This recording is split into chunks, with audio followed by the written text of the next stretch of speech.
जिंदगी में वरी आयो रमज़ान ही बि तुंहिंजो ख़ुदा मूं ते एहसान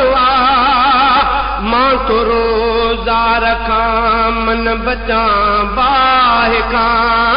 जीअं जन्नत पसां मन बचां बाहि खां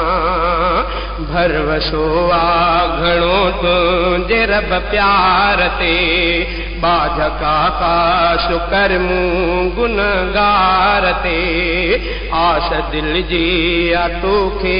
वञा मां वणी मुंहिंजे बाबा खे जन्नत ॾिजां ऐं धणी ऐं अमड़ जी बि तोखे अपारत घणी हिन महीने में तोखे पुकारियां पियो।